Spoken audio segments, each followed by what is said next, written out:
You know, I've been on a few of these programs, and they always like to kid me and ask me if I'm shaking in my boots. Oddly enough, I do get a little apprehensive. I want to do well for a lot of reasons. People say you never see Johnny Carson before you come out on stage. Is that true? Well, I'm sure that you don't. I was not on with him. I was on with Joan Rivers.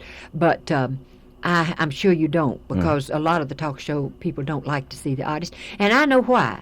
Because you find yourself talking to them about something, and then you get on the air and you say, as we were saying. And we talked about earlier. Okay, let's take some of our questions from our people who have sent these cards. Peggy Greger of Bridgeton, wants to know, at what age did you start in show business? Well, I left home when I was 21, and that was in 1934. And Mom and Daddy didn't want me to go. And this was back in 1934 when girls didn't leave home. You're going into show business. Right, and it was considered quite a leap into the dark, and it was. And I don't advise young people 21 to go into show business. In fact, Walter, I'm not sure whether I advise anybody to go into show business or not, but I guess I do too. The good times outweigh the bad. You wrote that in your book. You've written a lot of the bad with the good. I have. In the autobiography, and I noticed. And as a matter of fact, there's one place in there where you said something like, you were 28, returned a failure. Right. An old maid. I was. And really down in the dumps. Really down in the dumps. Well, it didn't last long. No, it didn't last long, but it lasted long enough for me to appreciate the fact that when I did get Minnie Pearl, I've signed every autograph and answered every fan letter I could. I don't take it lightly. Jennifer Chenoweth of Wood River, Illinois, wants to know, how did you decide on the name Minnie Pearl? Well, I'd known a lot of Minnies and a lot of Pearls back in the country where I came from. And Minnie and Pearl are good country names. And then in the South, we always have double names. Oh, yeah. And so I took those two. I've never been sorry. I love the two names together. I'm not going to ask you this next question because I never tell a lady's age, but I know you had a birthday a month and 1 day ago. Your birthday is October 25th, but Geraldine West is going to get one of your books down in Barnhart, Missouri, for asking how old you are. Oh, I'm 68 and proud of it. You know, Lloyd's of London wouldn't have bet you I'd live this long. Why, good gracious, 27 years of one-night stands on retreads and ration gas. And your husband is a pilot, and he's going to fly you around? Well, that was the safest part of the trip. Yes, for 7 years before I met my husband, I did one-night stands in a car, not a bus, but a car. And then when he took over and we flew 20 years together, it was much safer and much more fun. And I don't lie about my age, and I don't mind telling my age, although my contemporaries back in Nashville don't like for me to tell my age because that tells their age. If they went through high school and college with me or whatever, they say, don't tell how old you are. Anyway, a belated happy birthday. Am I right on the date, October 25th? That's right. Okay, all right. Mary Scherer of St. Charles, could you comment on what you think the influence of today's country music will have on the Grand Ole Opry? The music has changed a great deal, hasn't it? Yes, it has. Has it had an influence already? Yes, I think. Every once in a while, somebody comes up with one of the newer, what we call, I think now, country rock, don't we? Well, yes, or a different style of instruments or whatever. Yeah. I've noticed the background seemed to be different, and I just wondered if, and I guess she did too, they had a thing about drums on stage at the opera. Well, listen, this is the funny part about the Grand Ole Opry. See, when the first electrified instrument came on, the first was Clell Summy, who later played Cousin Jody in comedy. But he came on with Pee Wee King, and he had an electrified steel guitar. And Roy Acuff said, well, that's the end of the Grand Ole Opry. Now, this is like 40 years ago. He said, this is the end. The Opry will never be the same. They start putting them electrified instruments on here. Then when the first drums came on, he said, oh, well, and he went through that same moan and said, it's going to be the end of it. And now we have horns, if somebody wants them, anything. I don't think they make any discrimination. They don't have any discrimination there about what anybody puts on there. Most of the boys want to do the records, and they want the sound. The sound to be like the records. That's kind of like the story I heard one time about gunpowder was invented, and they said it will be the end of the world. And then TNT came along, it will be the end of the world. And then nitroglycerin came, be the end of the world. The atomic bomb, end of the world. Yeah. And we go on. Yeah. And I guess country music will go on. I like the pure sound, and I was tickled to death when Willie Nelson made that Blue Eyes Crying in the Rain with unamplified instruments. But I'd be happy if he did anything. If he made any kind of record, I'd like it. You're going to have a personal appearance, and we've been telling the folks about that. We'll get to that in a moment. Norman Hoover of Berkeley wants to know, and I didn't know this, he wants to know, how does the governor feel about living next door to a celebrity? Well, now that's a funny question. The governor doesn't think he's living next door to the celebrity. He thinks Minnie Pearl's living next door to the celebrity. We've gotten along real well, fortunately, with the governors. We have a better time with them, really, if they play tennis, because they have a court and we have a court. But we get along real well. It's been real interesting to live next door to the governor. It's been real interesting to find out what kind of a lifestyle a governor has, trying to keep his privacy and keep his children from feeling like that they're in a fishbowl. But ours is a quiet, lazy street. There's not a lot of visiting back and forth, unless, as I said, you do something like play tennis together. And I don't know how the governors feel. They've always been very cordial and always kidded about it a good deal. But it's fun. I'd feel a little hesitant about going next door to borrow a cup of sugar, I think. Well, the only thing, I don't borrow a cup of sugar particularly, although I would if I ran out of sugar and wanted it. But I locked myself out of the house one time and had to go next door and get a trooper to do a little maneuvering. The governor, incidentally, declared this month Minnie Pearl Month in Tennessee. Yes, he did. And this Norman Hoover of Berkeley, I think, has got a sense of humor. He says, how's your tennis game, which you brought up, and do you think you'll ever be a threat to Chris Evert? Oh, not in any way. We're sending you a book, Norman. Nancy Nichols of Arnold says, I know being funny is part of your show, but are you ever serious? I know you are. Oh, I have to be. But Minnie isn't. Minnie's never serious. In fact, I can't remember any. Oh, somebody asked me the other day a real interesting question, said, what makes Minnie Pearl cry? If anything would ever make her cry. It's a good question. And I said, well, she would if she saw a child or an animal mistreated or one of her friends or any human being mistreated. I think that she would cry over that. And I'm serious at times. Yes, I'm very serious. I'm serious about my religion. I'm serious about my family. I'm serious about my husband. I'm serious about my work. I'm serious about a lot of things. But as I said, she isn't. I know you've been national chairwoman for a lot of charitable things, and you get pretty serious about raising money for those things, too. I do. Yes. I really do. I think we all owe a debt of gratitude and owe a debt to humanity and mankind for trying to keep this world a little healthier and a little happier.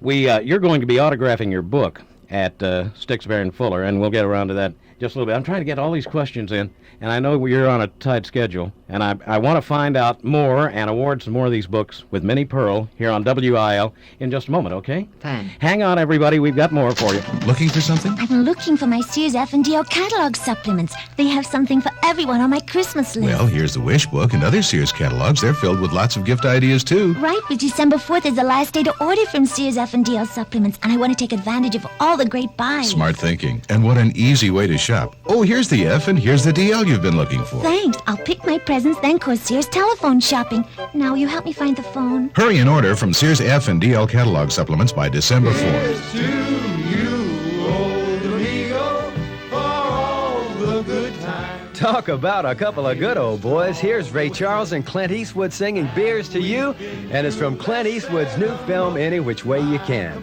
Opens December 17th all over the place. Clint Eastwood is a tough dude who has the wildest fight ever. It is a brawl.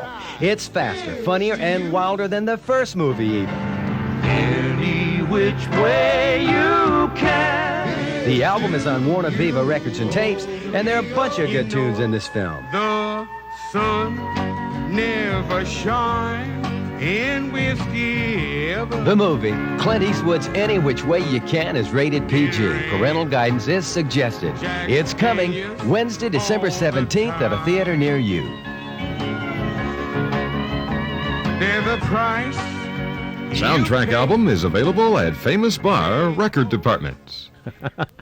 WIL. Minnie Pearl is with us, and we have your questions, and each one of you, here's your name and your question, will be receiving a personally autographed book of Minnie Pearl's biography, which you're going to be autographing at Sticks, Bear, and Fuller in, where, Northwest? The first one is South County. South County. At 1:30 to 2:30, and the second one is 3:30 to 4:30 at Northwest Plaza. Okay, fine, and we'll look for you out there.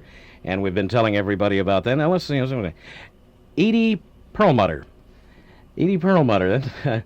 You could use her on your show. Well, that's fine. What does she want to Edie know? of Olivet wants to know how many years you've been in show business. I think we probably got to that. It's been a few. Yeah, I started when I was 21, and I'm 68 now. So that's, looks like 47 years, doesn't it? Ruth Wood of Arnold has an interesting question. If you could live, and I guess you get this all the time, if you could live your life over, would you live it any differently?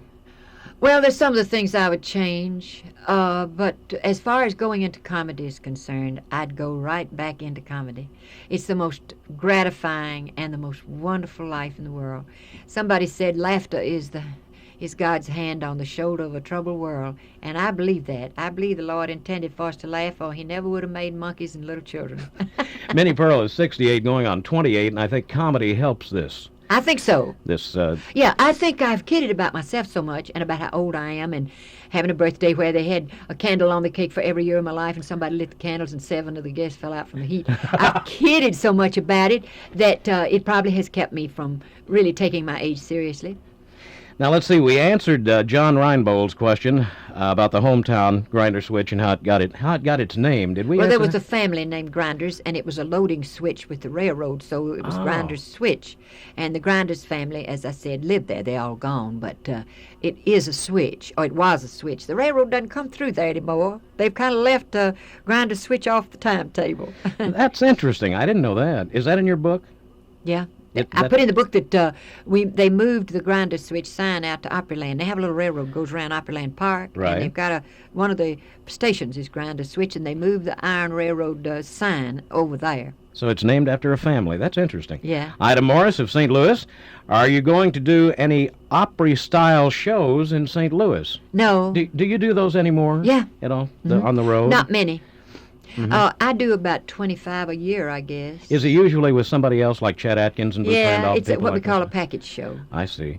And I love it, because Well, I love to be with the kids, you know. I love the camaraderie of the show people. We're going to have to figure out some way to get you and the group up here. I think that'd be fun. I never forget the first time I played St. Louis. We played Kiel Auditorium with Roy Acuff, and we stayed in an old hotel called the Mark Twain Hotel. Is it still around, I wonder? I'd have to ask our limousine Cadillac man, Jed. Is it? No? It's gone. It's gone. Well, I played it with Roy Acuff, and we had, I never will forget, Walter, this was back in the 40s before I married Henry. I married Henry in 47, so it was back in the early 40s, I guess.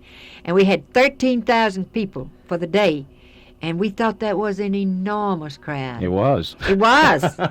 And Roy was so thrilled, and I was so thrilled. We were getting the opera started and getting country music started then, and we just thought, you know, it was just, it's been so exciting to see this thing go.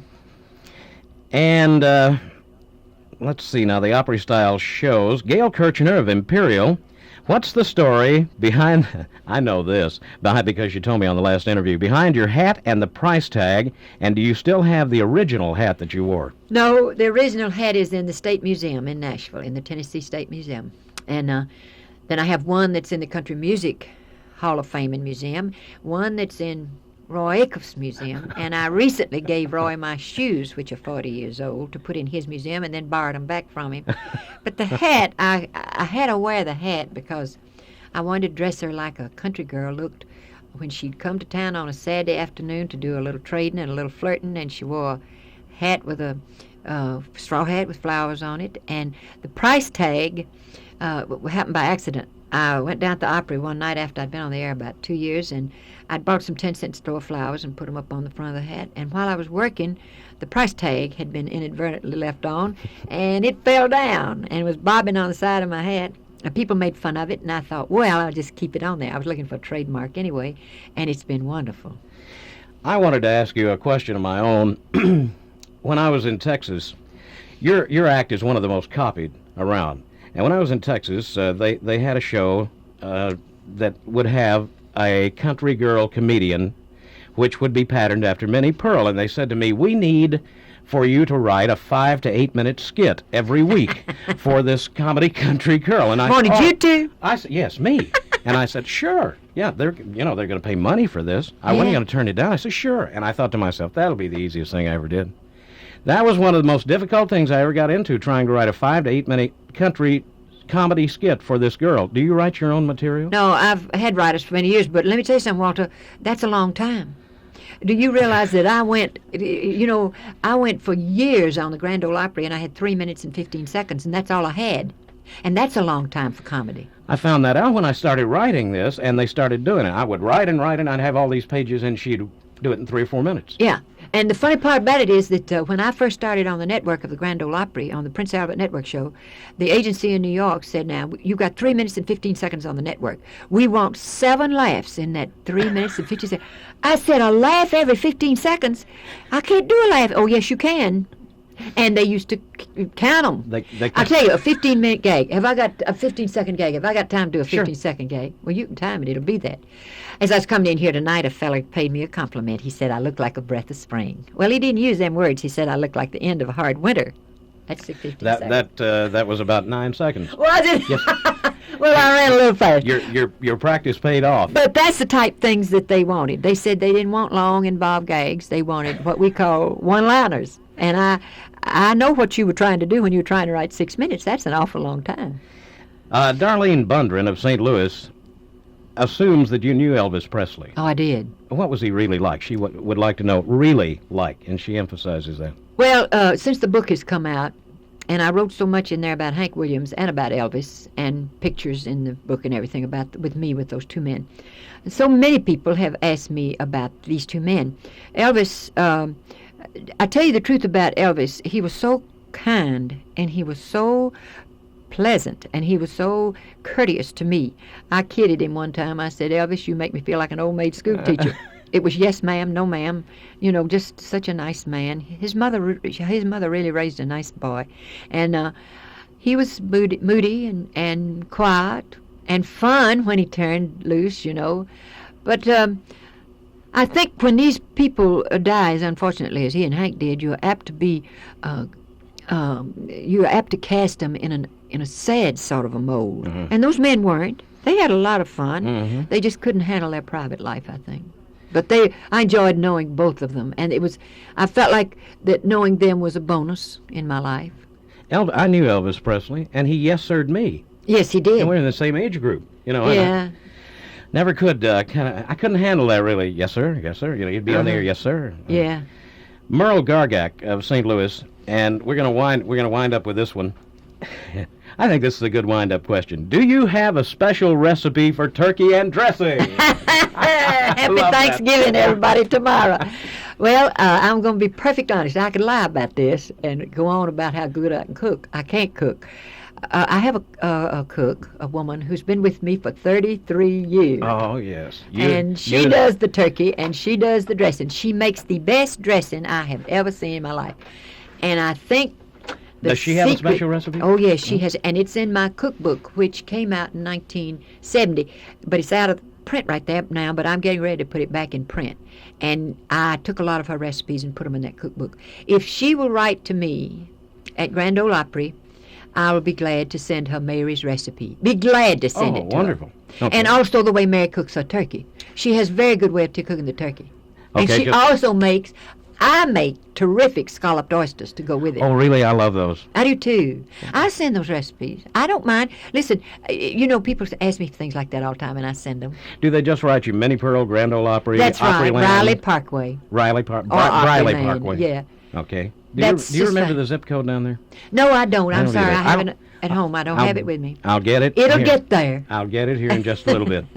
I was just thinking when you said you had this person that prepared Thanksgiving dinner. I had the most delicious Thanksgiving dinner at a friend of yours' house in Mahia, Texas. We went down there and Cindy Walker. Oh, I love Cindy Walker. She wrote so many wonderful songs.